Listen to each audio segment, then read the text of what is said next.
Bapa di surga, kami ucap syukur Tuhan. Kami anak-anakmu di Zoom Sema Adonai berkumpul memperdalam firman Tuhan. Kami mau belajar tentang dasar-dasar iman sejati, Bapa. Urapilah hamba-Mu, Ibu Suryani Watimena, biarlah bocah saluran berkat, kalimat demi kalimat boleh menjadi rema yang boleh mengubah hidup kami. Inilah dasar-dasar yang sering diserang iblis. Kami ke gereja tapi tanpa dasar tidak mempercayai firman Tuhan. Bagaimana mungkin kami menerima berkat-Mu bila kami tidak mengerti, tidak percaya bahwa Yesus Kristus Juru Selamat dunia, penguasa dunia ini yang berhak dan mengetahui masa depan, Bapa. Ampunilah kami Tuhan. Biarlah malam ini kami boleh menerima berkat pengetahuan yang benar tentang dasar iman. Juga Engkau urapi juga hamba-Mu yang memimpin acara ini, Ibu Ana Tuhan. Beri dia hikmat. Dan juga IT juga Engkau jaga, Bro Kodex ataupun Bro Trinity. Segala kuasa kegelapan coba mengganggu siaran ini, baik melalui HP yang mendengar ataupun yang lain juga. Kami ikat di dalam nama Tuhan Yesus Kristus bila kami diam mendengar firman Tuhan. Terima kasih Bapak. Di dalam nama Tuhan Yesus kami berdoa semua. Amin. Pada kesempatan kali ini, Sema Adonai dengan bangga memperkenalkan pengajar kita, Ibu Suryani Watimena. Dan berikut adalah profil singkat dari beliau.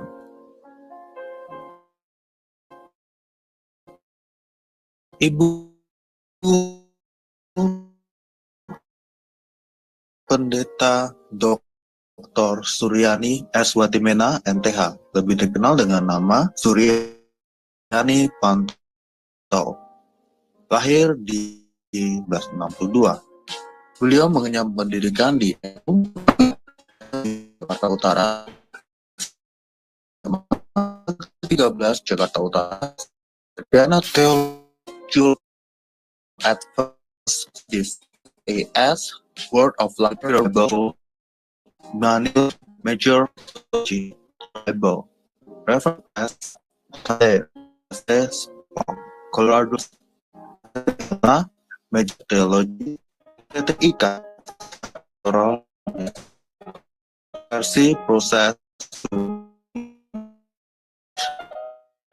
ngurus Youth for Christ, mengajar sekolah minggu, pelayanan dari COCM dan berita hidup, mengajar Bible Study muda-mudi Indonesia, Makati, Filipina, mengajar Boma Kedutaan India, Makati, Filipina, Broadcasting Company International, pelayanan di Handicap Hospital, Colorado, pelayanan penginjilan keliling bersama tim Ambassador International sebagai penterjemah dan pengkhotbah. Ditasbis menjadi pendeta oleh Sinode Gereja Kristen Sahabat Indonesia, GKSI. Sekarang jadi GSI, Gereja Sahabat di Indonesia. Mengajar di STT Inalta Jakarta, mengajar di STT Duloh Cilangkap Jakarta, bendahara Yayasan STT Inalta, Gembala Sidang GSI Jemaat Shalom, Ketua Khusus Musik STT Jakarta, Yamuger, pengurus BPH Sinode GSI, bendahara umum selama 2 tahun, misionari di Kalbar bersama suami, buka training center Sahabat, mengajar di beberapa STT, BMW, Aras Tamar, Eklesia, Katulistiwa, radio, penginjilan halaman kabar, Kabupaten Anda, di Home, anggota Badan Pertimbangan Sinode GS, Gembala Sidang GSI Shalom, Wakil Gembala Gereja RCC City of David, Jakarta, YouTuber anggota Namno, Yanto. Dari Zoom, Sema Adonai terus menyuarakan pengajaran firman yang membangun iman. Salam teman-teman ya, salam sini atau di mana saja ya, baik dalam negeri Indonesia maupun di luar negeri ya. Puji nama Tuhan, hari ini kita fellowship bersama-sama dalam grup Shema Adonai. Kita akan belajar bersama-sama pada malam ini dasar iman, berdoa terlebih dahulu. Kami serahkan waktu ini ke dalam tangan Tuhan. Kami percaya kuasa-Mu akan bekerja, ya firman Tuhan dapat ditaburkan biar setiap kata keluar sesuai dengan kehendak-Mu. Pakai hamba urapi dengan kuasa di dalam nama Yesus. Haleluya. Amin. Nah, saudara, pendengaran oleh firman Kristus. Sekali lagi, jadi iman timbul dari pendengaran dan pendengaran oleh firman Kristus. Nah, dalam part pertama kita belajar iman dan kita akan itu dalam dari segala sesuatu yang kita harapkan dan bukti dari segala sesuatu tidak kita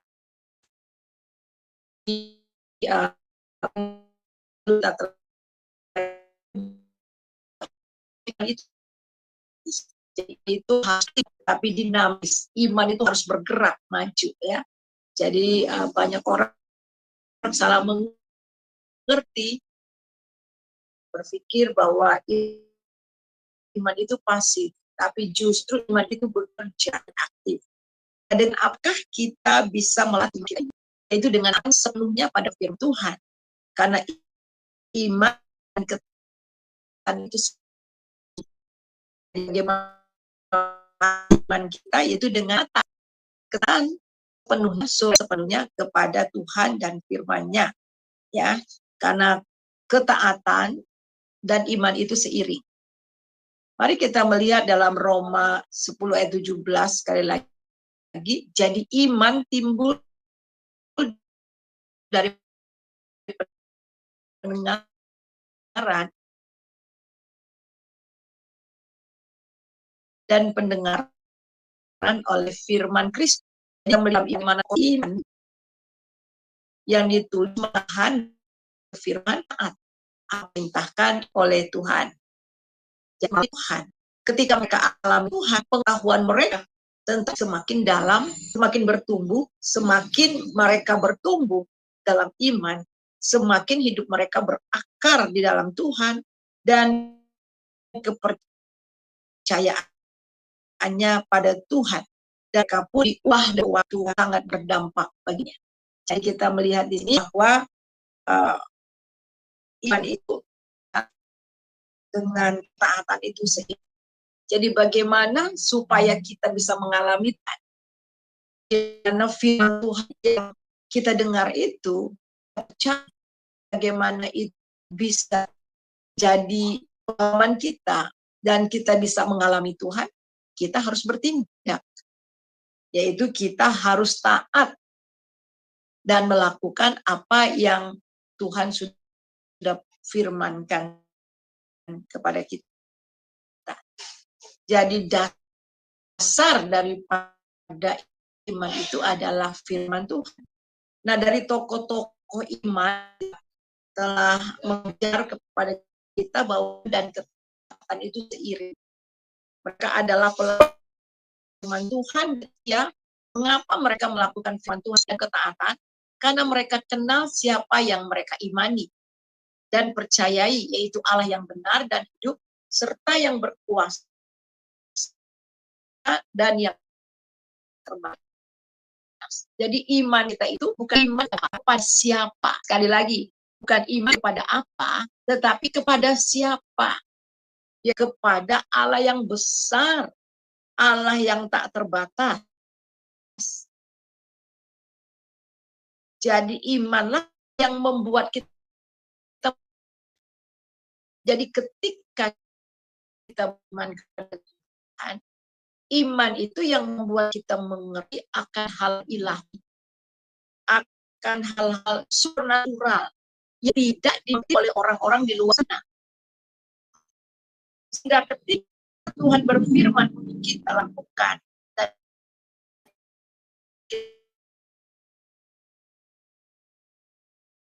ini beberapa waktu yang lalu ada yang nanya gini sama saya, karena saya menerangkan ada 3. Yang pertama itu adalah pikiran, kemudian perasaan, hati.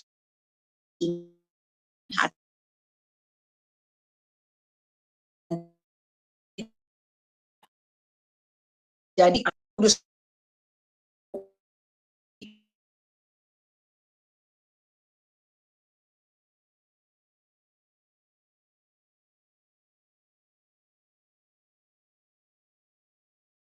kita tindaki, dan kemudian inilah yang akhirnya mengubah cara hidup kita dan pandang hidup kita.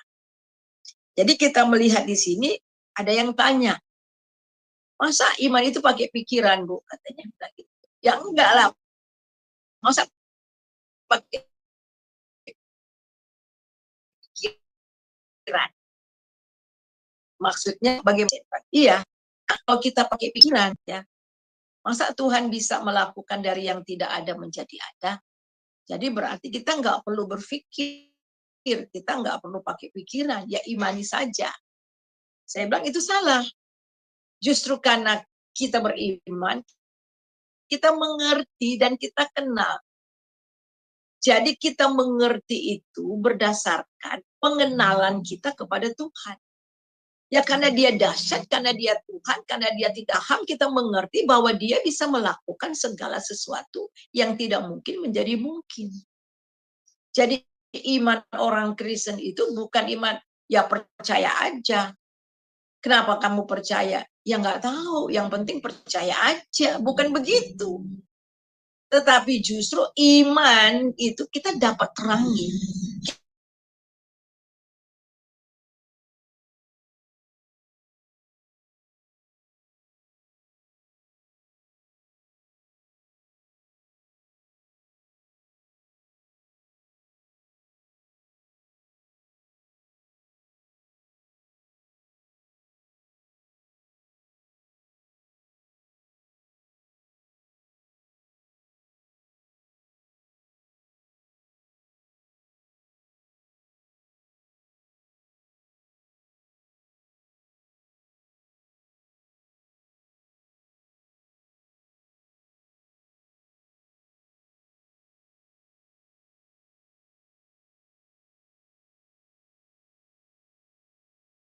Bahkan Tuhan untuk membuat bahtera, dia taat tanpa syarat. Karena Nuh percaya apa yang difirmankan Tuhan itu pasti iya dan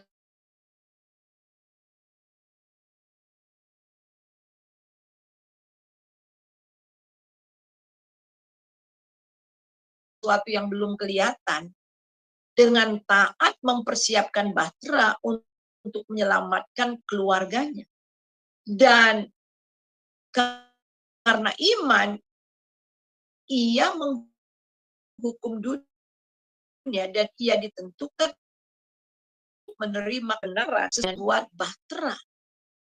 Membuat bahtera itu di atas gunung. Bagaimana ya? Kalau secara akal memang membuat bahtera, membuat perahu itu pasti di tepi pantai atau dekat laut. Tapi ini di atas gunung. Dan Nuh juga belum pernah yang namanya melihat badai, apa namanya, bukan badai ya, melihat banjir yang begitu hebat. Dan dia kenal siapa yang memerintahkannya itu. yang berfirman kepadanya. Dia taat. Jadi karena iman dia taat. Jadi iman dan ketaatan itu harus seiring. Kalau kita katakan bahwa kita beriman kepada Tuhan, tetapi kita tidak taat, tanda tanya besar. Karena orang yang beriman kepada Tuhan, pasti dia taat. Nah, kita melihat juga bagaimana Abraham juga ketika ia dipanggil milik pusakanya, lalu ia berangkat dengan tidak mengetahui tempat yang ia tuju. Jadi kita melihat di sini, memang iman itu adalah di dalam ayat yang pertama, dan dari sana ia seakan-akan menerimanya kembali. Perhatikan, karena ia berpikir. Nah ini, karena dia berpikir, karena dia mengerti, karena dia kenal Tuhan, bahwa Tuhan itu berkuasa membangkitkan orang-orang sekalipun dari antara orang mati. Seandainya pun Ishak sempat disembelih dan kemudian dibakar jadi abu, dan dia percaya dari abu itu pun Tuhan bisa membangkitkan Ishak. Dan yang sangat luar biasa, karena iman ini, dari sana ia seakan-akan telah menerimanya kembali, seakan-akan Ishak itu benar-benar hidup kembali. Jadi kita melihat tindakan iman mereka adalah berdasarkan pada pengertian dan pemahaman mereka akan siapa Tuhan yang mereka sembah itu. Tuhan yang mereka kenal pada firman-Nya yang iya dan amin. Dahsyat. Sekali lagi ayat 19 dikatakan, karena iman ia berpikir, karena iman dia mengerti, karena iman dia pahami bahwa Allah itu berkuasa membangkitkan orang-orang sekalipun dari antara orang mati, dan dari sana ia seakan-akan telah menerimanya kembali. Abraham betul-betul paham akan janji Allah dan betul-betul mengenal Tuhan yang ia imani dan ia percayai. Dan ini telah menjadi keyakinan yang kokoh yang tak terbantahkan. Minggu lalu saya katakan bahwa iman ini tidak bisa direnggut oleh siapapun. Bahkan maut pun tidak bisa merenggut iman kita kepada Tuhan. Kita melihat di dalam perjalanan gereja yang mula-mula karena iman mereka. Waktu di gereja di Asia kecil ada banyak orang yang mati syahid. Mereka dibakar hidup-hidup. Ada yang digoreng dan sebagainya. Kemudian dibuang, dipertaruhkan dengan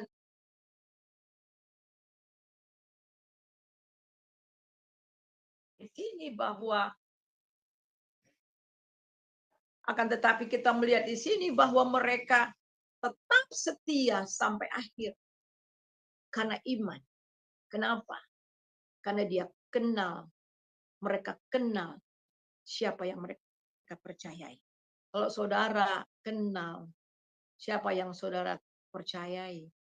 Kata kenal ini dipakai kata ginosko. Itu arti bukan hanya sekedar tahu, tapi benar-benar memiliki hubungan yang dekat. Kita memiliki hubungan yang dekat, kita mengenal, kita mengalami dia. Dan inilah yang tak terbantahkan. Dan kemudian di dalam ayat yang ketiga dari Ibrani pasal 11 ayat ketiga. Karena iman kita mengerti. Sekali lagi, karena imanlah yang membuat kita mengerti. Bahwa alam semesta telah dijadikan oleh firman Allah. Sehingga apa yang kita lihat telah terjadi dari apa yang dapat kita lihat. Perhatikan, iman inilah yang menyebabkan kita mengerti atau memahami bahwa alam semesta itu telah dijadikan Elohim. Walaupun kita tidak melihatnya. Sebelum segala sesuatu dijadikan, segala sesuatu sudah ada di dalam Elohim. Jadi dari ayat yang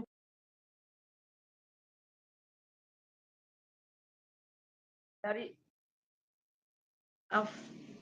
saya terus dapat telepon karena grup biasanya jam 9 itu saya ada doa lagi lanjut ya. Jadi sudah otomatis. Jadi nah, kita lihat lagi ya. Nah, jadi dari ayat 1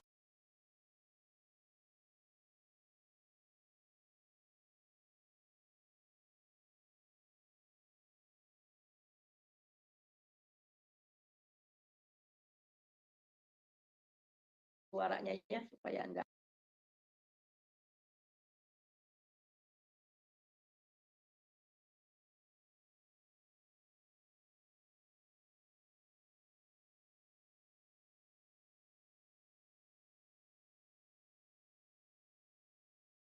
Ya.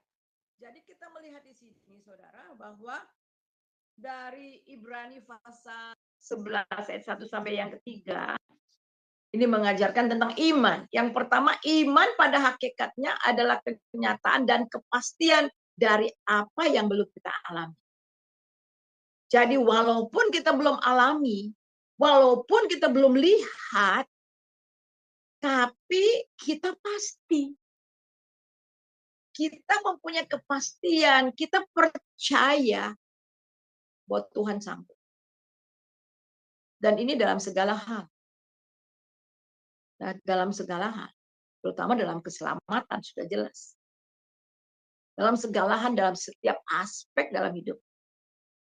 Saya mengalami masa-masa, ya, suami saya sudah meninggal 11 tahun yang lalu, hampir 11 tahun yang lalu. Waktu meninggal, anak saya masih kecil-kecil. Yang besar itu masih kelas 2 SMA. Yang kecil SMP. Anak-anak saya itu senang sekolah. Dan kemudian setelah tamat SMA, dua-duanya, tamat SMA yang pertama dan yang kedua, mereka mau kuliah. Dan kuliah, saudara saya sama sekali nggak mampu untuk kuliahkan anak-anak saya. Satu ketika anak saya sudah, dia senang sekali dan akhirnya dia sudah tes di BINUS ya, IT, lulus.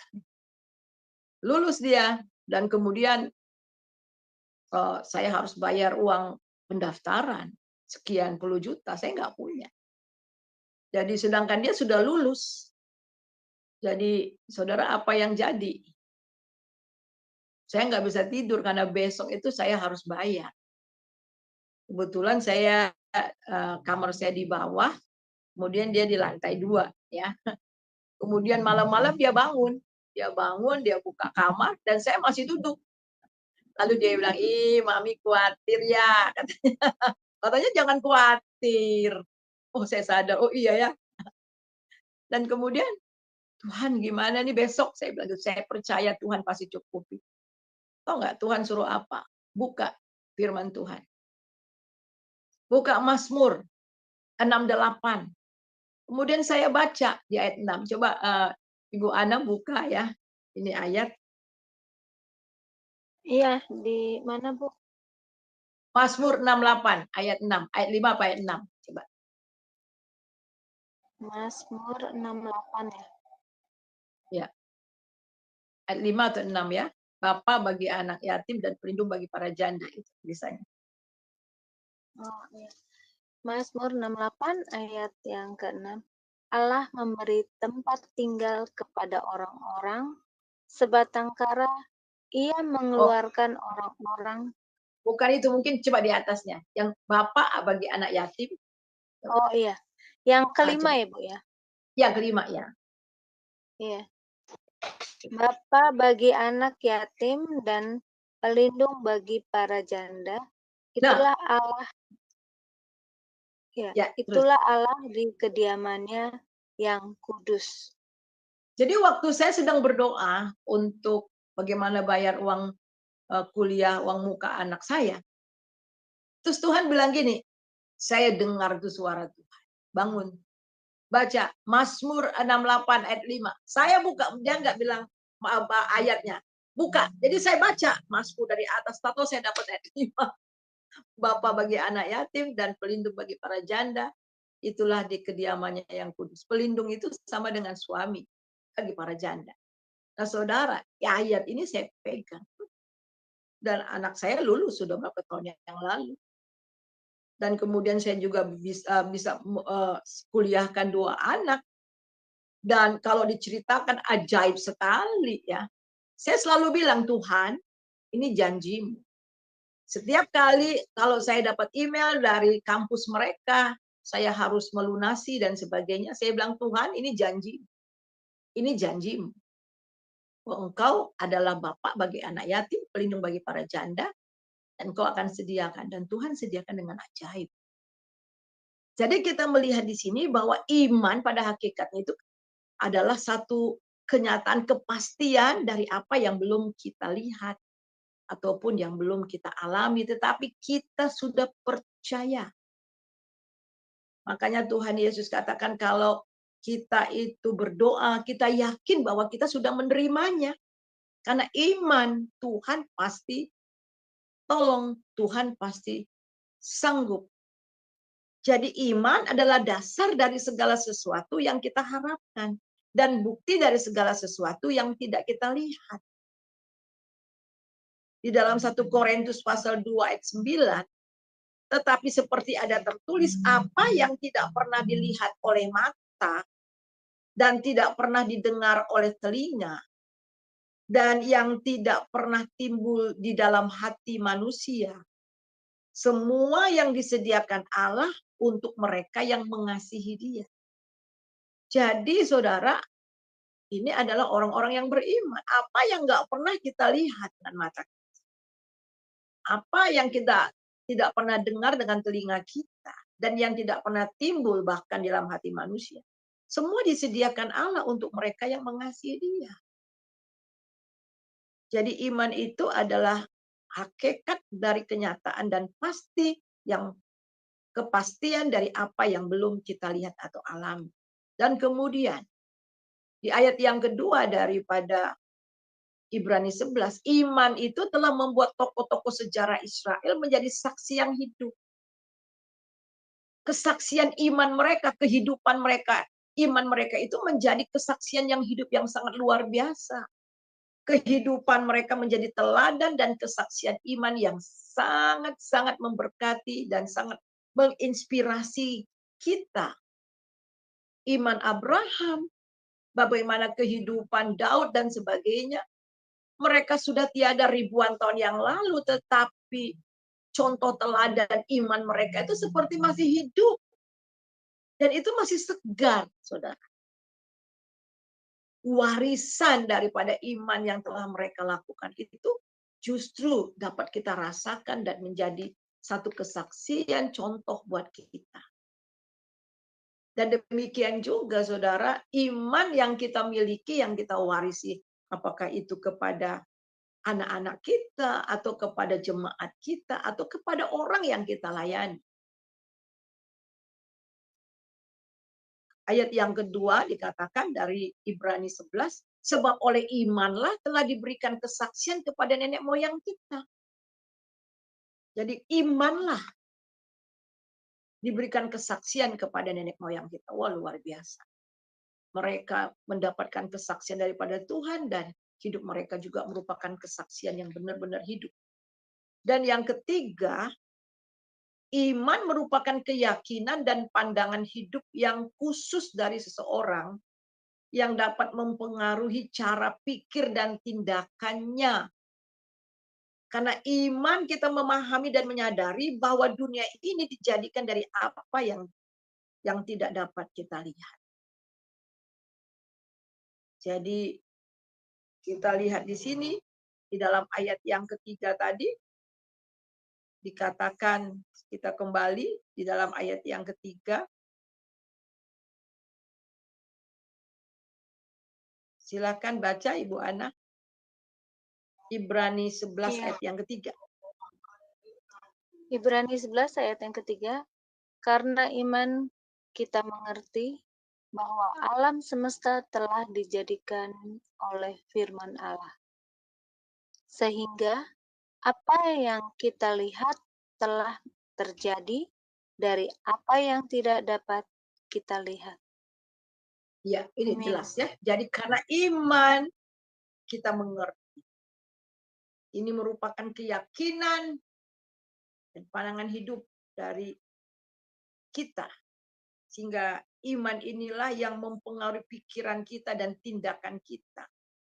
Jadi karena iman kita dapat memahami, menyadari, mengerti segala sesuatu yang terjadi ini, yang bahkan telah terjadi, bahkan yang belum terjadi, yang tidak kita dapat lihat sekarang. Wah, luar biasa ya, inilah iman. Kita melihat di dalam ayat yang ke-6 dari Ibrani 11. Tetapi tanpa iman tidak mungkin orang berkenan kepada Allah. Sebab barang siapa berpaling kepada Allah, ia harus percaya bahwa Allah ada. Dan bahwa Allah memberi upah kepada orang yang sungguh-sungguh mencari Dia. Nah, pertanyaannya adalah iman kepada siapa? Dan iman yang bagaimana yang benar-benar berkenan kepada Allah. Karena semua agama mengajak. Ini pakai HP masalahnya ya. Jadi kita lihat di sini bahwa ayat yang ke-6, kalimat yang berikutnya. Sebab barang siapa berpaling kepada Allah, ia harus percaya bahwa Allah ada. Allah yang mana? Nah ini dia. Perhatikan kalimat ini, kita melihat. Harus berpaling kepada Allah dan percaya bahwa Allah ada. Alkitab tegas mengatakan Allah yang ada dalam Alkitab itu adalah Allah Abraham, Allah Ishak, Allah Yakub. Allah Bapa, Anak, dan Roh Kudus. Allah yang ada di dalam Tuhan Yesus Kristus. Jadi iman kepada siapa dulu? Kepada Allah yang benar.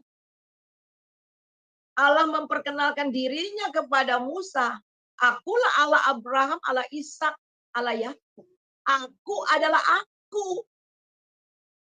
Dia yang sudah ada, dia yang sebelumnya sudah ada, dan yang akan ada. Dia yang kekal. Dan kepada dialah kita beriman. Jadi iman yang benar kepada siapa? Kepada Yesus Kristus. Jelas. Kepada Allah Abraham, Allah Ishak, Allah Yakub, Allah di dalam Yesus. Itulah iman yang benar. 1 Yohanes 1 ayat 1. Apa yang ada sejak semula yang telah kami dengar, yang telah kami lihat, dan yang telah kami saksikan, dan yang telah kami raba dengan tangan kami, tentang firman yang hidup, itulah yang kami tuliskan kepada kamu. Perhatikan apa yang ada sejak semula yang mereka dengar. Apa yang mereka dengar dari generasi ke generasi. Jelas di dalam Ibrani pasal yang pertama, ayat yang pertama, bahwa berulang-ulang kali Allah berfirman. Jadi yang mereka dengar itu inilah Elohim, Yahweh, yang mereka dengar dari generasi demi generasi. Mereka selalu mendengar itu. Tetapi sekarang mereka tidak hanya mendengar, tetapi mereka sudah lihat. Berarti mereka sudah lihat Allah itu. Mereka saksikan, maka mereka raba dengan tangan mereka tentang Allah yang hidup. Itulah yang mereka tuliskan, itulah yang mereka saksikan. Jadi di sini kita melihat Allah yang mereka dengar dari dulu itu. Sekarang bukan hanya mereka dengar dengan telinga mereka, tetapi mereka sudah lihat dengan mata mereka. Mereka sudah dirinya, disclosure himself. Bahkan menyatakan dirinya, memperkenalkan dirinya. Inilah yang mereka alami dan mereka sudah dengar. Tetapi yang dahsyat sekarang mereka lihat. Yohanes 1 ayat 1. Pada mulanya adalah firman, firman itu bersama-sama dengan Allah, dan firman itu adalah Allah. Dan firman yang ada pada mulanya itu, karena dia berfirman segala sesuatu jadi, firman itu bersama-sama dengan Allah, dan firman itu adalah Allah, dan firman itu telah menjadi manusia. Firman itu ayat 14, Yohanes 1 ayat 1 dan ayat 14. Firman itu telah menjadi manusia dan diam di antara kita, dan kita telah melihat kemuliaannya, yang diberikannya kepadanya sebagai anak tunggal Bapa yang penuh kasih karun yang penuh kasih karunia dan kebenaran. Jadi Tuhan Yesuslah sang firman itu. Dialah Allah yang benar itu. Iman yang sejati adalah iman kepada pribadi Yesus Kristus. Sekali lagi. Iman yang sejati itu adalah iman kepada pribadi Yesus Kristus anak Allah itu. Ini iman sejati. Ini Alkitab katakan. Bukan beriman kepada apa, tetapi kepada siapa. Kepada siapa? Pribadi Yesus itu sendiri. Ketika kita percaya dan beriman kepada Tuhan Yesus, maka dialah yang memberikan kita pengertian demi pengertian. Wah, luar biasa. Jadi ketika kita menerima Dia, ketika kita percaya dilahirkan kembali, Roh Kuduslah yang menyingkapkan terus-menerus, membawa kita dari kebenaran kepada kebenaran, pengertian demi pengertian, sehingga kita terus bertumbuh di dalam pengenalan akan Dia, kita bertumbuh di dalam firman Tuhan yang kita dengar.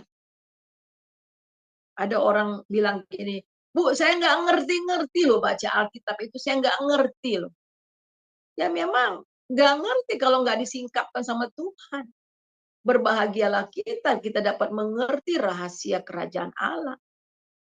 Tuhan Yesus katakan mereka punya telinga tapi tidak mendengar, mereka punya mata tidak melihat.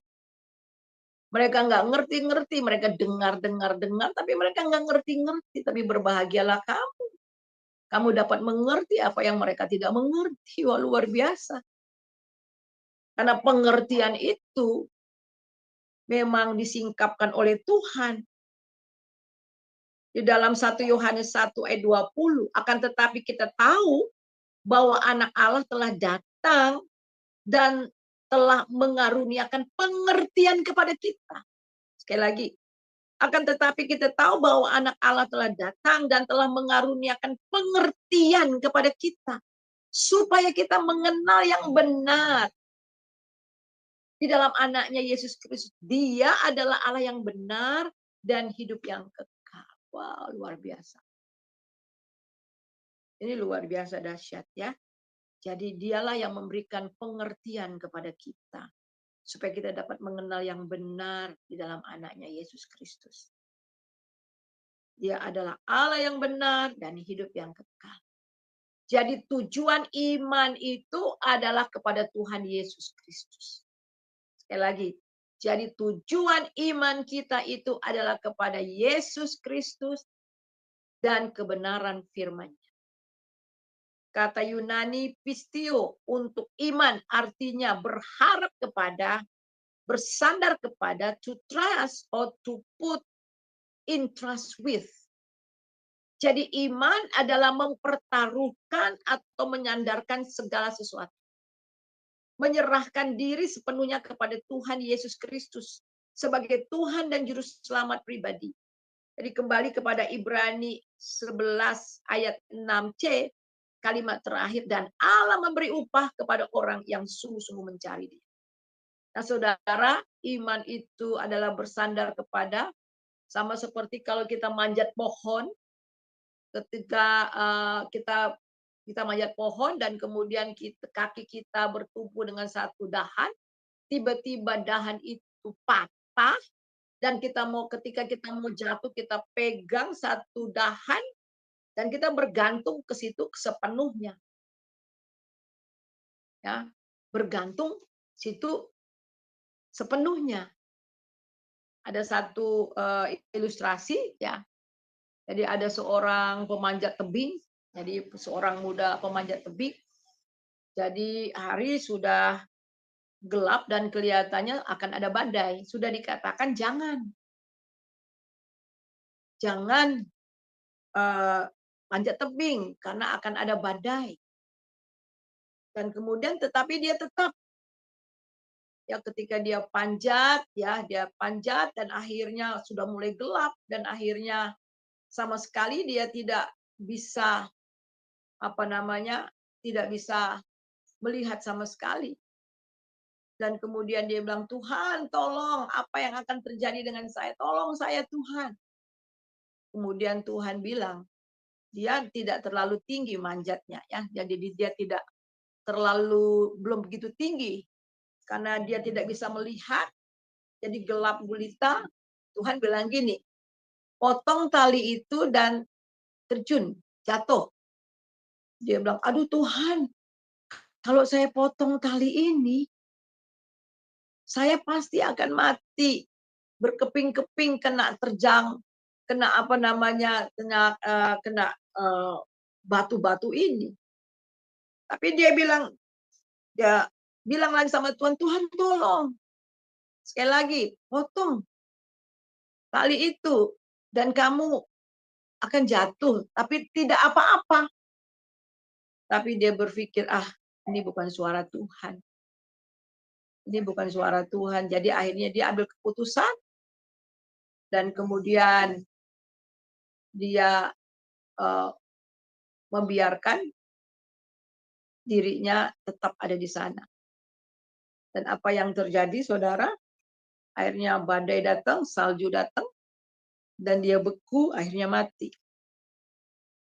Beberapa hari kemudian, setelah hari mulai panas, saljunya sudah mencair, dan dia ditemukan oleh seorang petani.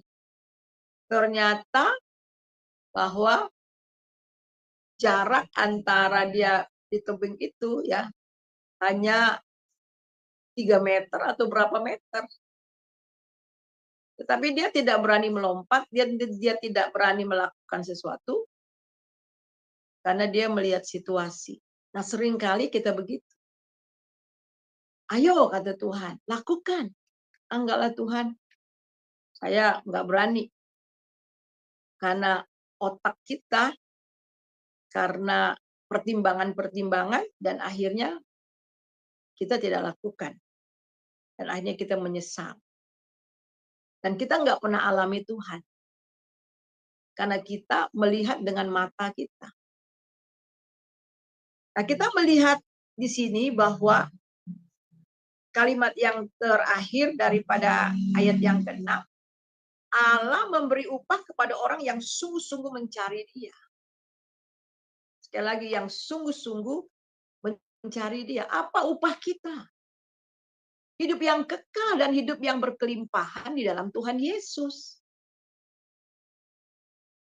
Sama seperti dosa itu upahnya adalah maut, tetapi kasih karunia Allah itu adalah hidup yang kekal dalam Kristus Yesus Tuhan kita. Roma 6 ayat 23. Dan Yesus katakan bahwa aku datang supaya mereka memiliki hidup dan mempunyai dalam segala kelimpahan. Hidup yang berkemenangan. Hidup yang sungguh-sungguh berarti dan bermakna dalam kehidupan ini. Jadi iman mengandung unsur ilahi. Jadi sekali lagi, iman itu mengandung unsur ilahi dan kemanusiaan. Iman adalah karunia Allah dan juga tindakan manusia. Sekali lagi, iman mengandung unsur ilahi dan kemanusiaan. Iman adalah karunia Allah dan juga tindakan manusia. Dasar iman adalah firman Tuhan. Tujuan iman adalah pribadi Tuhan Yesus Kristus. Jadi dasar iman kita itu adalah firman Tuhan. Dan tujuan iman kita itu kepada pribadi Tuhan Yesus Kristus. Iman yang menyelamatkan adalah iman kepada Yesus Kristus sebagai Sang Juru Selamat. Roma 4 ayat 20-22. Tetapi terhadap janji Allah ia tidak bimbang karena ketidakpercayaan. Malah ia diperkuat dalam imannya dan ia memuliakan Allah. Dengan penuh keyakinan bahwa Allah berkuasa untuk melaksanakan apa yang telah ia janjikan. Karena hal itu diperhitungkan sebagai kebenaran. Jadi Bapak Abraham, minggu lalu kita belajar bagaimana dia menerima janji Allah itu dengan iman, tetapi memelihara janji itu juga dengan hidup di dalam iman dan ketaatan serta kekudusan. Jadi kita melihat di sini bahwa sekali lagi iman mengandung unsur ilahi dan kemanusiaan. Jadi iman kemanusiaan kita itu apa? Ketaatan kita. Kepercayaan yang sungguh. Iman adalah karunia Allah dan tindakan, tetapi juga tindakan manusia. Ketika Tuhan menyuruh bangsa Israel untuk nyebrang Sungai Yordan masih bergejolak, masih banyak airnya. Tetapi Tuhan katakan celupkan kakimu ke dalamnya.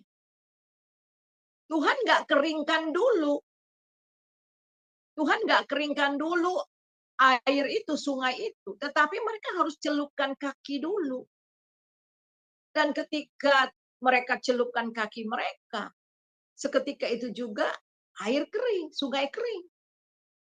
Tapi ketika mereka mau menyeberang Laut Merah, Tuhan hanya suruh Musa untuk memukul air itu, Laut Merah itu, dan terbelah. Jadi kita melihat itu ada unsur Allah, unsur ilahi, dan unsur kita. Jadi iman dan ketaatan itu seiring. Bagaimana kita bisa mengalami Tuhan, bagaimana kita bisa melihat mukjizat dan kuasanya, hidup yang berkelimpahan dalam Dia penuh kemenangan demi kemenangan, kalau kita nggak taat. Jelas, orang yang beriman pasti taat. Dan inilah yang diperhitungkan sebagai kebenaran iman kita kepada Dia. Jadi, saudara, terakhir dari pelajaran kita pada hari ini ada beberapa yang kita miliki sebagai orang beriman. Yang pertama, jangan pernah ragu akan janji Tuhan. Jangan pernah ragu. Ya. Jangan lihat dengan mata jasmani. Tapi kita belajar mau melihat dengan mata iman, mata rohani, di mana tidak melihat apa yang orang lain tidak lihat. Tapi kita sadar bahwa di balik semua yang ada realitas yang lebih besar. Sama seperti Abraham tadi tidak pernah bimbang akan janji Allah dengan ketidakpercayaan, tapi dia terus diperteguhkan. Kemudian jalani hidup dengan iman pada Kristus, jalani. Menghidupi kehidupan kekristenan kita dengan iman kepada Kristus. Galatia 2 ayat 20. Namun aku hidup, tetapi bukan aku sendiri yang hidup, melainkan Kristus yang hidup di dalam aku, dan hidupku yang kuhidupi sekarang dalam daging adalah hidup oleh iman dalam Anak Allah yang telah mengasihi dan menyerahkan dirinya untuk aku. Dahsyat. Jadi hidupku yang dalam daging ini, yang kuhidupi sekarang ini, adalah hidup oleh iman dalam Anak Allah yang telah mengasihi aku dan menyerahkan dirinya untuk aku.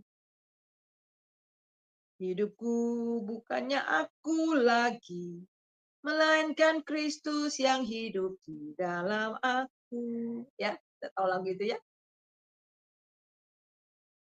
Jika kita menghidupi kehidupan ini dalam iman, maka iman kita akan bergerak maju pada pertumbuhan kedewasaan iman, kepenuhan Kristus, sehingga karakter kita terus diubah dan semakin serupa dengan Dia. Wah, luar biasa. Orang-orang yang bertumbuh dalam iman, mereka juga bertumbuh dalam karakter Kristus. Menjadi Christ likeness. Saudara harus tahu, saya harus tahu bahwa tujuan akhir dari kekristenan itu untuk menjadi seperti Kristus. Dan kemudian kita harus bergerak terus maju. 2 Petrus 1 ayat 5 dan 7. Justru karena itu kamu harus dengan sungguh-sungguh berusaha untuk menambahkan kepada imanmu kebajikan kepada pengetahuan, pengetahuan penguasaan diri, kepada penguasaan diri ketekunan, ketekunan kesalehan, dan kepada kesalehan kasih akan saudara-saudara, dan kasih akan saudara-saudara, kasih akan semua orang. Ini tingkat. Kita terus meningkat iman kita. Dan tingkat yang tertinggi di sini, karakter yang tertinggi ini adalah kasih kepada semua orang. Kita bisa mengasihi dengan kasih Kristus. Bisa mengasihi musuh-musuh kita, ya. Bisa mengasihi orang yang membenci kita. Ini luar biasa. Dan 2 Petrus 5 ayat 8. Sebab apabila semua itu ada padamu dengan berlimpah-limpah, maka kamu akan dibuatnya menjadi giat dan berhasil dalam pengenalanmu akan Yesus Kristus, Tuhan kita. Jadi kita akan berhasil, dibuatnya berlimpah-limpah dan giat dalam pengenalan kita. Dan yang ketiga itu adalah kerjakan keselamatanmu dalam iman, ketaatan, takut, dan gentar kepada Tuhan. Terakhir, mari coba baca, tolong Ibu Ana, Filipi 2 ayat 12 sampai 15. Filipi pasal 2. Filipi pasal 2 ayat 12 sampai 15. Filipi pasal 2 ayat yang ke-12 sampai ke-15. Ya. Tetaplah kerjakan keselamatanmu. Hai saudara-saudaraku yang kekasih, kamu senantiasa taat. Karena itu, tetaplah kerjakan keselamatanmu dengan takut dan gentar. Bukan saja seperti waktu aku masih hadir, tetapi terlebih pula sekarang waktu aku tidak hadir. Karena Allah lah yang mengerjakan di dalam kamu, baik kemauan maupun pekerjaan menurut kerelaannya. Lakukanlah segala sesuatu dengan tidak bersungut-sungut dan berbantah-bantahan, supaya kamu tiada beraib dan tiada bernoda sebagai anak-anak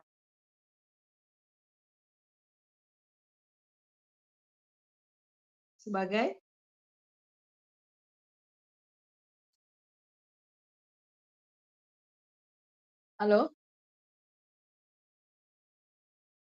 Ya. Jadi itu ya, nanti saudara bisa baca lagi ya yang terakhir. Filipi 2 ayat 12 sampai 15 ya. Jadi ini kebenaran firman Tuhan. Biarlah kita minta kepada Tuhan supaya kita memiliki mata yang tajam untuk melihat seperti mata burung Raja Wali yang bisa menembus jauh kedalaman ya, jauh. Mata iman yang bisa melihat perkara-perkara ajaib dan kita mengalami, benar-benar mengalami Tuhan dari waktu ke waktu sehingga iman kita terus bertumbuh dan karakter kita bertumbuh menjadi seperti Dia. Minta Ibu Heni berdoa untuk firman Tuhan. Silakan Ibu Heni. Ya, baik. Mari kita berdoa ya Bapak Ibu yang terkasih dalam Tuhan ya. Bapak, kami mengucap syukur dan berterima kasih kalau kami boleh diajarkan mengenai iman Bapak. Iman adalah satu kunci bagi kami untuk masuk dalam kerajaan surga. Bapak, pelajaran hari ini kami harus mengerjakan iman kami ya Bapak. Bantu kami agar kami bisa berdiri teguh di dalam iman kepercayaan kami kepadamu ya Bapak. Karena dengan iman kami ya Bapak, kami akan melihat begitu banyak mukjizat, banyak penyertaan-Mu di dalam kehidupan kami. Terima kasih Bapak, Engkau mengirimkan Pastor Suryani di tengah kami yang menjadi berkat bagi banyak orang. Bapak, kami berdoa berkati hamba-Mu ini lebih lagi Bapak, di dalam pelayanannya dimanapun dia berada, Bapak Engkau menyertai, membukakan tingkap-tingkap langit ya Bapak, mencurahkan berkat khusus untuk hamba-Mu ini. Bapak, untuk kesehatannya juga kami serahkan di dalam tangan-Mu. Bapak, kami percaya bagi orang yang setia kepadamu Tuhan, Engkau mengirimkan pasukan malaikat-Mu menjaga dia Bapak. Bapak, kami serahkan Ibu Suryani di dalam tangan kasih-Mu, dan kami percaya untuk materi-materi yang akan mendatang, Engkau akan yang memberikan hikmat kepada Ibu Suryani untuk memberkati banyak orang. Terima kasih ya Bapak untuk pertemuan hari ini. Engkau juga bekerja bagi kami untuk ruang tanya jawab yang berikutnya, dan kami bisa berdiskusi untuk menambahkan pengetahuan kami akan kebenaran-Mu ini. Terima kasih Bapak, di dalam nama Yesus kami berdoa. Haleluya. Diskusi atau mau bertanya tentang iman ini. Ini sebenarnya bagus banget ini malam ini, karena ini tentang iman. Tapi sebelum ada yang mau bertanya, saya mau bertanya dulu. Kayaknya saya tadi ada mau tanya tentang di Roma nih. Di Roma berapa ya tadi, saya lupa. Karena sinyal saya tadi kurang bagus juga sih Bu. Aduh, mana tadi? Roma berapa tadi, saya lupa. Saya mau tanya di Roma Bu tentang iman.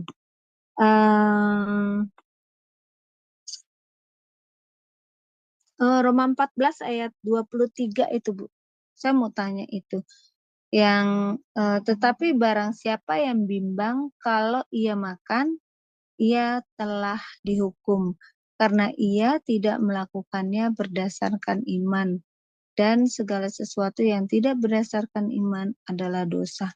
Nah, itu saya mau tanya itu Bu, ayat itu. Terima kasih.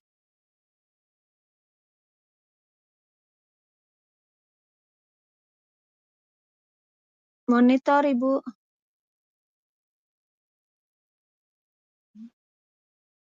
Ya ini saya ambil Alkitab dulu ya. Sorry. Supaya Iya. lihat. Coba ditampilkan deh. Oh iya. Berkode monitor. Oke, iya, apa tuh? Roma berapa? Roma 14 ayat 23. Oke.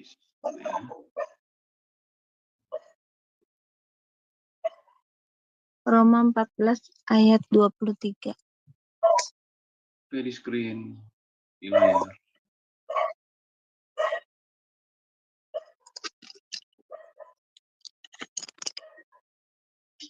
Roma pasal 14 ayat 23 nih. 23, iya ini betul. Tetapi barang siapa yang bimbang kalau ia makan, ia telah dihukum karena ia tidak melakukannya berdasarkan iman. Dan segala sesuatu yang tidak berdasarkan iman adalah dosa. Amin. Terima kasih Bro Kode. Yang dipertanyakan apa? Iya, ini maksudnya gimana ya Bu? Kalau tetapi barang siapa yang bimbang kalau ia makan. Ya. Jadi ini memang kalau kita lihat konteksnya ya, kalau kita konteks dan perikop, judul perikop itu adalah jangan menghakimi saudaramu, ya. Jangan menghakimi saudaramu, terimalah, kita lihat ayat yang pertama, terimalah orang yang lemah imannya tanpa mempercakapkan pendapatnya.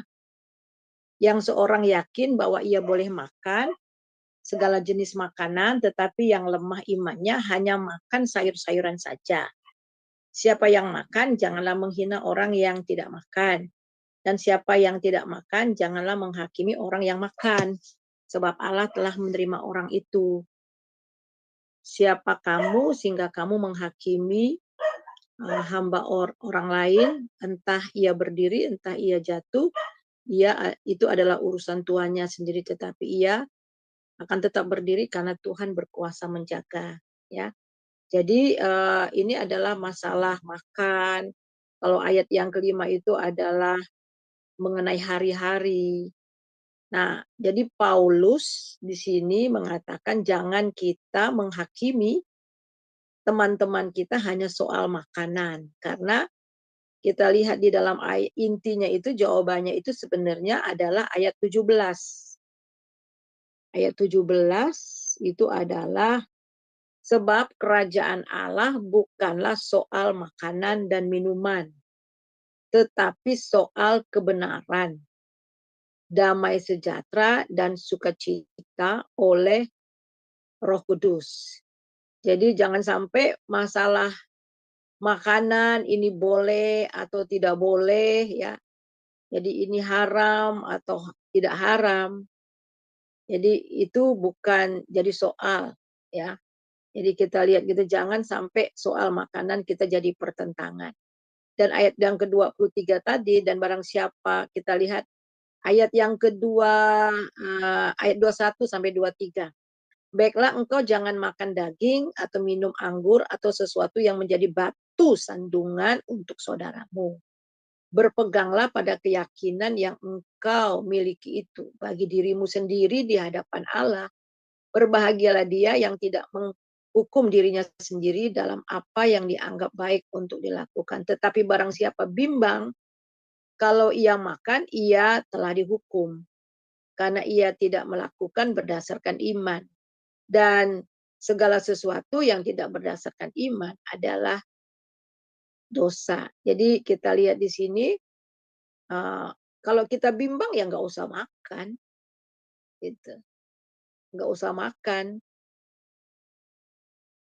Jadi ini bukan berarti bahwa kalau nggak makan ini, saya bimbang berarti saya nggak beriman, bukan seperti itu ya.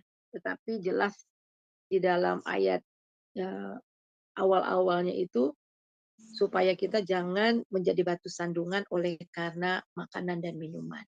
Karena kerajaan Allah bukan soal makan dan minum, tetapi soal kerajaan Allah. Ya, itu saja. Sukacita mengenai kebenaran, damai sejahtera dan sukacita oleh Roh Kudus. Ya, itu.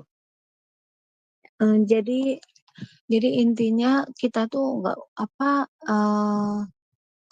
maksudnya kalau kita imani jangan menghakimi, ya, jangan menghakimi soal makanan, nah, ya. Iya, terima kasih. Ya. Baik, siapa lagi yang mau bertanya? Tapi sambil nunggu, tapi begini ya Bu, emang kalau kita kan iman tanpa perbuatan mati ya, kan gitu ya. Nah, kadang ada juga orang bilang, saya tuh udah beriman dan saya sudah melakukan, tetapi hasilnya sia-sia gitu. Contoh, saya berharap dapat pekerjaan gitu ya Bu ya. Dan dia berdoa sama Tuhan dan dia imani Tuhan pasti kasih dia pekerjaan. Tetapi dia sudah melakukan dengan berusaha untuk mencari pekerjaan ke sana sini dan hasilnya benar-benar nol ya gitu. Jadi kecewa gitu ya, intinya jadi kecewa. Kan pasti ada teman bilang, loh diimanin pasti Tuhan tolong kok, kan kita tuh pasti begitu ya Bu ya. Teman seiman tuh pasti kita menguatkan, nggak mungkin wah kamu begini sih, kamu begitu, kan nggak mungkin seperti itu. Tetapi kita tuh pasti menguatkan, percaya deh, kamu imanin pasti kamu bisa gitu kan. Kamu percaya, kamu imanin pasti kamu dapat pekerjaan itu. Nggak mungkin Tuhan melihat tidak mungkin Tuhan tidak memperhatikan kesusahan kita. Kan Tuhan sendiri yang bilang kesusahan hari ini cukuplah hari ini, kan gitu. Nah itu, tapi kan ada juga sebagian orang yang ya saya sudah melakukan, saya sudah imani dan saya sudah lakukan, tetapi kok Tuhan tidak mendengar gitu ya, maksudnya tidak dikabulkan gitu ya, mungkin seperti itu kali ya Bu ya. Nah, akhirnya orang kecewa.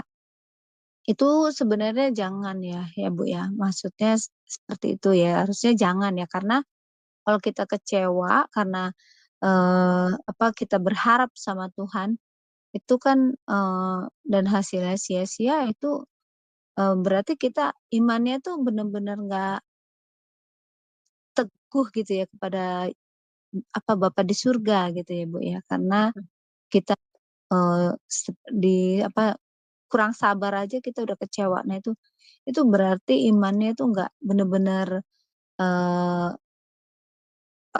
tertuju kepada Allah gitu, seperti imannya itu padahal di perjanjian lama itu kan sudah banyak ya tokoh-tokoh Alkitab yang mencontohkan kita bahwa kita itu harus nggak perlu kita melihat, tetapi kita percaya aja pasti Tuhan kabulkan. Nah itu yang bikin orang kecewa, harusnya jangan kecewa ya. Seperti itu ya Bu ya. Ya, jadi begini, kita itu berdoa apakah ini kehendak Tuhan atau tidak. Ya. Nah iya Nah, betul-betul. ya itu kita harus tahu. Jadi bukan berarti saya mau ini, jadi saya beriman. Terus kita nggak tanya Tuhan apakah Tuhan mau kita itu apa enggak gitu loh. Iya Nah, bukan betul-betul Bu. iman itu bukan seperti itu. Bukan apa yang kita mau, tapi apa yang Tuhan mau. Oh Tuhan, saya mau cowok ini. Dia harus jadi suami saya. Pokoknya Tuhan, saya beriman. Dia pasti jadi suami saya. Tapi kita lupa kehendak kita atau kehendak Tuhan. Maunya Tuhan atau maunya kita gitu loh. Jadi iman itu kan tadi dikatakan bahwa dasar daripada iman itu firman Tuhan. Dan tujuan daripada iman itu Yesus Kristus. Jadi walaupun soal pekerjaan, soal apa kita tanya Tuhan, saya mau bekerja, Tuhan maunya saya bekerja di mana gitu loh. Ya, Tuhan maunya saya kerja di mana? Kalau emang bidang saya, Tuhan saya bikin lamaran. Jadi Tuhan sendiri yang memberikan kemana saya harus kerja, itu satu. Dan kedua, mungkin juga belum waktunya. Ya, belum waktunya Tuhan bilang tunggu. Ya, tunggu. Jadi doa itu ada dijawab langsung, kemudian tunggu dan tidak. Tunggu, tidak, iya gitu loh. Jadi tunggu tunggu, iya dan tidak. Jadi yang mana gitu ya. Dan saya percaya bahwa kalau emang itu kehendak Tuhan dan kita benar-benar percaya bahwa itu memang kehendak Dia dan sesuai dengan firman-Nya, ya pasti waktunya Tuhan kasih. Gitu ya. Iya baik. Dan kemudian iman tanpa perbuatan, tadi disinggung iman tanpa perbuatan adalah mati. Jadi bukan Iya. seperti ini. Tadi yang saya maksudkan tadi ada bagian Tuhan, ada bagian kita, bukan berarti tanpa perbuatan kita itu Tuhan nggak bisa lakukan sesuatu, enggak ya. Bukan begitu maksudnya. Jadi iman tanpa perbuatan adalah mati, bukan berarti kita percaya kepada Yesus, kemudian kita tambah dengan perbuatan-perbuatan kita untuk melengkapi iman kita. Bukan begitu. Bukan gitu maksudnya. Jadi iman tanpa perbuatan adalah mati, artinya adalah kalau kita benar-benar beriman kepada Tuhan Yesus Kristus, pasti hidup kita akan berubah. Pasti perbuatan kita juga akan menyertai. Kita nggak akan mungkin bilang kita beriman, tetapi hidup kita ambaradul gitu. Karena perubahan itu akan pasti terjadi yang dikerjakan oleh Roh Kudus dalam hidup kita. Ketika kita benar-benar beriman dan berpaut pada Dia, pasti hidup kita akan berubah. Kalau kita katakan kita beriman, tetapi musuh kita kiri kanan, tetapi hidup kita masih kacau, itu belum iman. Gitu.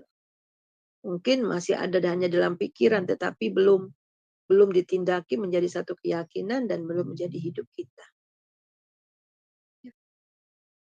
Iya. Karena Kira-kira gini ngerti ya? Iya. Karena gini ya Bu, ada teman saya, dia itu percaya dan berharap sama Tuhan ya, bahwa dia suatu saat akan dipertemukan dengan pendamping lagi gitu, karena istrinya meninggal. Nah, jadi saya tidak, saya sebagai teman ya nggak bisa terlalu sampai ke situ, cuman dia banyak cerita dan saya cuma sedikit bilang sama teman saya, kita percaya, kita imani bahwa Tuhan itu pasti kasih kamu jodoh lagi, tetapi kamu juga harus lihat apakah itu seiman atau bukan, kata saya gitu kan. Kalau bukan seiman ya kamu jangan apa jangan sampai kamu itu salah arah, kata saya, kasihan kan. Oh, tapi saya imanin, saya pasti dapat, katanya. Jadi saya bilang, ya bagus kalau kamu imani, tetapi saya hanya mengingatkan sebagai teman, jangan sampai di luar jalurnya Tuhan, saya bilang gitu sih Bu. Nah itu, terus ada juga teman saya yang lainnya tentang pekerjaan, dia percaya itu dan apa itu dari Tuhan, ternyata dia kecewa. Saya bilang, aduh Tuhan ampuni. Karena saya lihat seperti itu, kita boleh ya Bu ya, benar ya, seperti yang Ibu tadi bilang, eee, apakah ini kehendak Tuhan atau bukan? Harusnya kita bertanya sama Tuhan kan gitu ya. Jangan kita selalunya bilang, "Saya imani itu pasti benar." Oh ini benar karena saya percaya Tuhan kasih atau gimana. Nah, akhirnya kan dia kecewa sendiri karena kebanyakan orang kan tidak mau bertanya dulu sama Tuhan, "Tuhan benar apa enggak ini?" Gitu kan.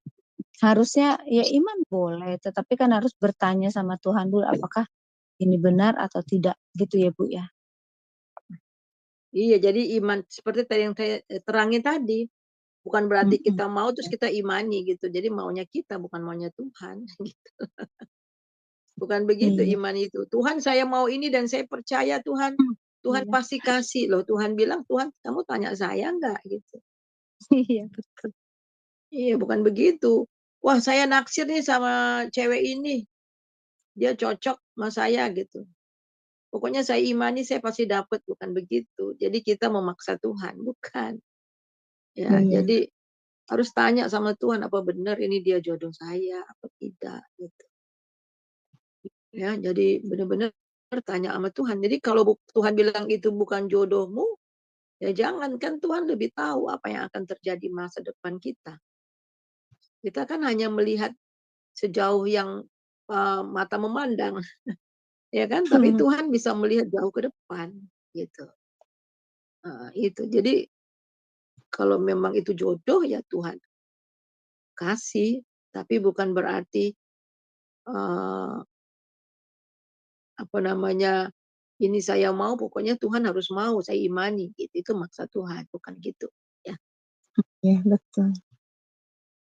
iya. Iya. Jadi itu. Ya, Ya terima banyak kasih. orang salah mengerti ya akan iman seperti ini. Akhirnya mereka kecewa Iya, karena betul Tuhan Bu. tahu kalau seandainya dikasih akan sesuatu terjadi, ya akan sesuatu terjadi. Tapi Tuhan lebih tahu. Karena banyak yang ini juga sih Bu, tidak memahami arti iman gitu ya. Mm-mm. Ya, Iya. saya sampai terkadang saya sampai berpikir, eee, emang ya kita butuh sesuatu kita imanin pasti terjadi. Tetapi ya kembali lagi kita itu harus tanya sama Tuhan, ini benar apa enggak? Kalau belum dapat jawaban ya kita sabar gitu, mungkin seperti itu ya Bu ya. Jadi kita mengerti apa itu arti iman kan gitu. Ya memang iman Mm-mm. itu nggak perlu melihat tapi kita percaya emang. Tapi ya jangan terlalu Tapi itu harus dan dari karena Tuhan. Tapi tetap harus dari mhm, Tuhan. Ya. iya betul. Agar jangan kecewa gitu ya Bu ya.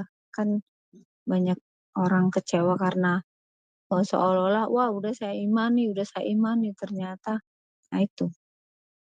Nah kembali lagi tuh harusnya dari hikmat juga ya Bu ya. Harus berhikmat gitu maksudnya Ya, ya. minta hikmat Tuhan. Mhm.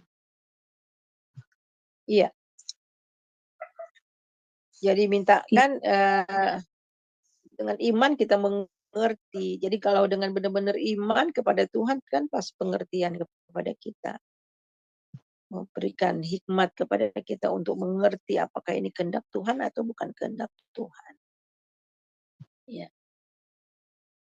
Iya, Jadi betul. di dalam pengalaman saya dulu waktu masih pemuda-pemudi ya, masih gadis ya, dalam memilih jodoh ya saya tanya sama Tuhan. Pacaran terus Tuhan bilang ini bukan jodoh kamu. Akhirnya ya memang putus. Saya tanya sama Tuhan, Tuhan, saya bilang walaupun udah pacaran lama, saya tetap tanya sama Tuhan, Tuhan apakah dia ini benar-benar jodoh saya atau tidak? Tetapi kalau dia bukan jodoh saya, Tuhan sendiri caranya yang memutuskan. Ya Tuhan putuskan dengan caranya sendiri. Ya, gitu. Dan kemudian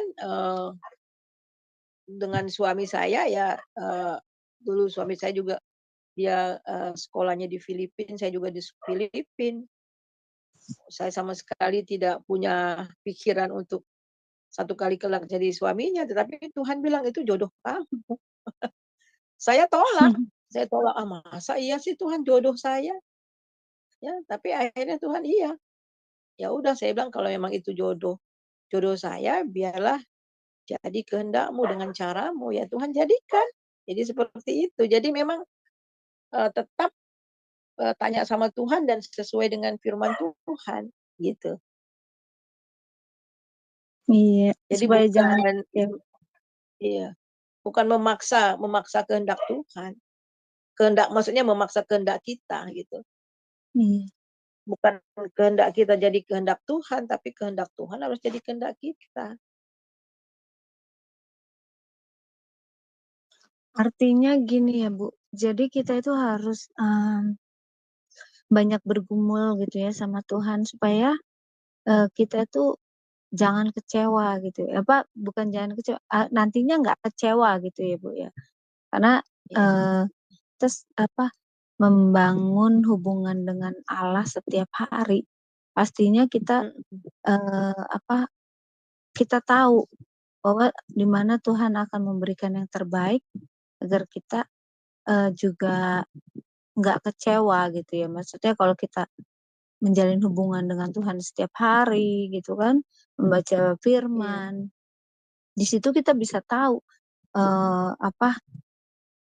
apa sih yang harus kita imanin gitu. Misalkan kita butuh pekerjaan atau apapun segala hal kita imanin, ya kita nggak usah ujung-ujungnya kalau memang belum waktunya kita jangan kecewa kan gitu. Tapi kalau misalkan kita nggak menjalin hubungan ya itu pasti kecewa karena kan banyak orang ya contohnya saya sendiri gitu kan pasti maunya instan kan gitu. Tuhan saya imani nih saya pasti berhasil nih. Tapi tiba-tiba belum waktunya kita udah kecewa. Nah itu. Jadi kan harus sabar karena Tuhan kan mengajarkan kita juga sabar gitu ya Bu ya. Emang. Ya. Jadi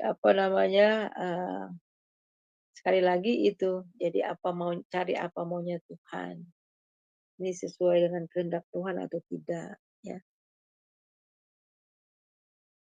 Jadi karena kita punya Roh Kudus, jadi Roh Kudus akan menuntun kita. Jadi bagaimana kita dapat mengerti, benar kita harus bergaul dengan Tuhan. Kalau kita bergaul dengan Tuhan, kita akan tahu isi hati Tuhan. Karena Tuhan pasti akan juga memberikan isi hatinya kepada kita lewat firman-Nya, lewat pernyataan-pernyataan yang kita dapati gitu. Ya. Iya. Saya rasa itu tapi aja. Iya. Ya baik, ini siapa yang mau bertanya atau bagaimana? Atau sudah mengerti tentang iman, dasar iman yang sejati? Kayaknya tidak ada yang bertanya. Berarti sudah paham tentang dasar iman yang sejati. Puji Tuhan. Iya. Berarti yang bertanya saya yang ini. Oh iya Bu, silakan. Iya. Saya sedikit mau bertanya sama Ibu Suryani ya mengenai iman yang dinyatakan oleh Rasul Paulus ya, teologia dari Rasul Paulus yang mengatakan bahwa keselamatan kita itu melalui iman kita percaya pada Yesus yang mati dan bangkit, yang akan datang kedua kali, akan menjemput kita di awan-awan. Nah, itu kan melalui iman. Karena pada saat itu memang di dalam perjalanan misi Rasul Paulus itu banyak menemukan pengajaran-pengajaran sesat ya Bu ya. Ya para Yahudi-Yahudi yang mengajarkan tentang Taurat ya Bu ya, harus bersunat ya, harus melakukan Taurat-Taurat itu gitu. Nah, yang saya lagi sedikit belum terlalu mencerna mengenai perbedaan teologianya si Yakobus nih Bu. Kalau Yakobus kan iman tanpa perbuatan kan mati, Bu. Ya toh? Nah, saya mau mungkin Ibu bisa menjelaskan kepada saya perbedaan teologianya Paulus dengan dengan Rasul Paulus, Bu. Buat nge-refresh saya sedikit lupa ini. Iya, saya rasa sih nggak ada perbedaan ya, cuman harus dimengerti. Jadi Paulus juga mengatakan, jadi kita juga harus mengerjakan keselamatan kita itu dengan takut dan gentar ya. Itu artinya memang kita harus terus mengerjakan. Itu bukan berarti iman plus perbuatan baru menggenapi iman itu sehingga kita diselamatkan. Bukan itu. Yang di Yakobus katakan, tadi saya sudah terangkan juga, iman tanpa perbuatan itu berarti iman tanpa perbuatan adalah mati. Jadi bukan berarti bahwa Yakobus menekankan kita harus beriman, kemudian kita harus beramal juga, kita harus lakukan ini untuk menggenapi daripada iman itu. Itu bukan maksud daripada Yakobus. Maksud daripada Yakobus itu adalah kalau kita benar-benar beriman kepada Tuhan Yesus, ya kepada Tuhan, pasti perbuatan kita akan mengiringinya. Pasti perbuatan kita akan baik. Pasti kita akan diubah oleh Tuhan. Pasti kita akan hidup dalam kebenaran demi kebenaran. Gitu kan? Jadi kalau kita katakan kita beriman, tetapi perbuatan kita enggak sesuai dengan iman, itu pada hakikatnya mati. Jadi kita harus baca seluruh konteks ya. Seluruh konteks daripada Yakobus. Mungkin kita baca itu di dalam Yakobus pasal yang kedua. Yakobus pasal yang kedua, kita melihat ya. Yakobus pasal 2. Kalau kita mulai dari baca ayat yang pertama, saudara-saudaraku sebagai orang-orang yang beriman kepada Yesus Kristus ya. Tuhan kita yang mulia, janganlah iman itu kamu amalkan dengan memandang muka. Sebab jika ada orang yang masuk ke dalam kumpulan dengan memakai cincin emas dan pakaian ibadah, dan datang juga seorang yang miskin di situ dengan memakai pakaian buruk, kamu menghormati orang yang berpakaian indah dan berkata kepadanya, silahkan Tuhan duduk yang baik ini, sedangkan kepada orang miskin itu kamu berkata berdirilah di sana atau duduklah di lantai. Nah ini kalau kamu orang sebagai orang beriman, masa orang beriman memperlakukan memandang bulu gitu kan? Jadi ini Yakobus ini lebih pada praktikal ya. Jadi kalau kita benar-benar beriman, kita juga memperlakukan orang lain dengan adil, dengan baik, tidak memandang bulu. Ayat yang keempat, bukankah kamu telah membuat perbedaan dalam hatimu dan bertindak sebagai hakim dalam pikiran yang jahat. Nah ini. Jadi kita melihat juga ayat yang kelima, dengarlah hai saudara-saudara yang kekasih, bukankah Allah memilih orang-orang yang dianggap miskin di dunia ini untuk menjadi kaya dalam iman dan menjadi ahli waris kerajaan yang telah dijanjikan. Jadi bukan iman plus perbuatan-perbuatan sehingga menambah iman itu sehingga selamat, enggak ya. Jadi intinya sama. Kalau kita lihat lagi di dalam ayat-ayat setelah ayat yang ke-17 ya, di sini dikatakan demikian juga halnya dengan iman. Jika iman itu tidak disertai perbuatan, maka iman itu adalah hakikatnya pada mati. Jadi tidak disertai dengan perbuatan. Ya tadi seperti tadi saya katakan, iman dan ketaatan itu seiring. Karena iman maka Abraham taat kepada Tuhan. Karena iman dia rela menyerahkan nyawa, menyerahkan anaknya untuk dipersembahkan karena iman. Nah itu perbuatannya. Jadi karena iman perbuatannya mengiringi, bukan ditambahkan untuk melengkapi. Itu bukan gitu ya Bu ya, itu maksudnya. Ya. Kemudian ayat yang ke-18. Tetapi mungkin ada orang berkata kepadaku, padamu ada iman dan padaku ada perbuatan. Aku akan menjawab dia, tunjukkan kepadaku imanmu itu tanpa perbuatan. Dan aku akan menunjukkan kepadamu imanku tanpa dari perbuatan-perbuatanku. Engkau percaya bahwa hanya satu Allah saja, itu baik. Tetapi setan-setan pun juga percaya akan hal itu dan mereka gemetar. Hai manusia yang bebal, maukah engkau mengakui sekarang bahwa iman tanpa perbuatan adalah iman yang kosong? Bukankah Abraham bapa kita dibenarkan karena perbuatan-perbuatannya ketika ia mempersembahkan Ishak anaknya ke atas mezbah? Nah, itu. Kamu lihat bahwa iman bekerja sama dengan perbuatan-perbuatan, oleh perbuatan-perbuatan itu iman menjadi sempurna. Nah, tadi sebenarnya inti daripada Yakobus pasal 2 ini persis seperti apa yang saya terangkan tadi. Jadi iman seiring dengan ketaatan. Gitu. Kenapa? Abraham taat karena dia beriman. Bahkan dia rela mempersembahkan anaknya karena dia percaya bahwa sekalipun anak itu sudah jadi debu, Tuhan bisa membangkitkan dia dari antara orang mati. Nah itulah iman. Perbuatannya mengiringi. Tapi perbuatan bukan perbuatan daging ya. Tapi perbuatan iman. Perbuatan yang diperintahkan Tuhan. Ya itu ya Bu sedikit ya. Jadi nggak ada pertentangan. Jadi Alkitab itu nggak ada pertentangan. Mereka semuanya satu. Iman itu kepada Kristus dan perbuatan itu adalah hasil manifestasi daripada iman. Ya. Paulus pun mengatakan yang sama. Terima kasih penjelasannya. Ya, luar biasa ya. Jadi banyak sekali orang juga confused tentang iman ini Bu. Walaupun mereka sudah lama menjadi umat Kristen, mereka juga masih simpang siur, tidak mengerti tentang iman kekristenan itu. Statementnya, closing statementnya dan tutup doa juga berkat. Silakan Ibu. Ya, jadi pelajaran kita pada hari ini, pada malam ini sangat jelas ya, bahwa iman itu ada unsur ilahi dan tindakan manusia. Jadi untuk memperjelas bahwa di dalam Yakobus pasal yang kedua ayat 17 itu iman tanpa perbuatan adalah mati.